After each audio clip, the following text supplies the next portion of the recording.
Hello and welcome back. I'm Dr. Lori Williams. I help individuals and corporations to create lasting mental and emotional wellness through holistic practices.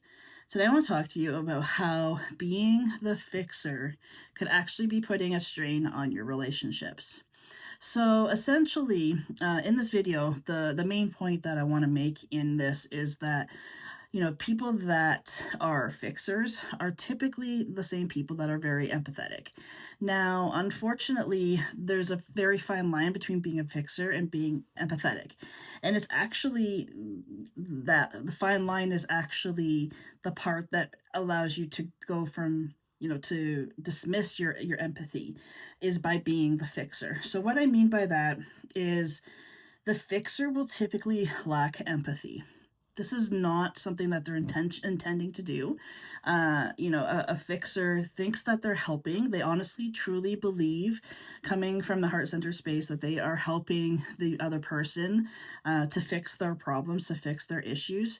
But the truth of it is empathy is allowing the person to feel the feelings that they need to feel, to really truly hear them, and to hold space for that other person as they're maybe processing or feeling their emotions, and allowing that to be a safe place. That's essentially what empathy is. Now, you enter in as the fixer, you're not necessarily allowing that space for the other person to be able to feel and to process their emotions, because your focus and your main focus is going to be on how can I fix this for them? How can I take their pain away? When empathy says the pain is okay, I'm going to be here and sit with you as you're going through this. It's not me trying to fix it and take it away from you. It's me supporting you as you're going through it. And that is the difference between being the fixer and being an empathetic space holder for someone. There's going to be times in your relationships where you may need to step up and be the fixer, because let's face it, I'm sure everybody that's watching this video, I know I've gone through things in my life where you get so overwhelmed and so stressed out in that current situation that you can't even think of your next steps. So absolutely, having someone who is cares about you and cares about your well-being is such a huge benefit, to be able to have that person in your corner saying, hey, have you tried this? Or hey, have you thought about this? Or what about this plan of action? Or doing this or trying this. That is absolutely great to have in those kinds of situations. But there's also times where, especially I find with my clients, those clients that are parents really struggle with going from being a fixer when their kids are not asking them to fix anything. They just need the support and need the empathy and need that space to be able to process what it is that they're processing. Parents want to fix everything, but ultimately it comes down to it that you can't fix it for them. And just allowing the space, allowing them to have that space and holding that space for them is the greatest gift that you can give to them at that point. So I have made more of a conscious decision to show up a little bit differently in my relationships, and I encourage you to do this as well.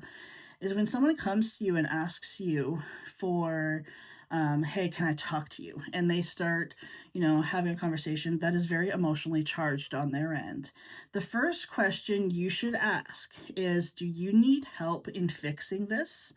Do you need direction? Do you need, me to support you in helping you to figure this out? Or do you just need me to listen? Do you just need me to hold space for you? Do you just need somebody or do you just need to feel that you're being supported through the situation? Their answer is going to dictate how you show up. If they are asking you for, their next steps, helping them to, navigate their next steps, and they want to bounce ideas off of you, then absolutely, you could definitely step into that fixer role. But if they just want a safe place to land so that they can feel their feelings and express those feelings, then it's very important for you to not become the fixer. Don't step into that fixer role. Be that safe place for them, that soft spot for them to be able to talk about their emotions, because talking is such a powerful tool for processing. And as long as they're talking about it, they're getting it out, they're processing through it. And like I said, it is such a valuable gift. Fixing, and helping and support people in a fixing aspect is definitely powerful as well. But just being able to show up as a safe place for someone in my books is even more powerful, and it's even more of a gift that you can share with someone else. I hope this has helped, and I hope you can start to see the times when you are stepping into a fixer role when you actually should be more of an empathetic role, and to start to recognize the difference between the two of them. Thanks so much for joining me. I'll see you back here next time.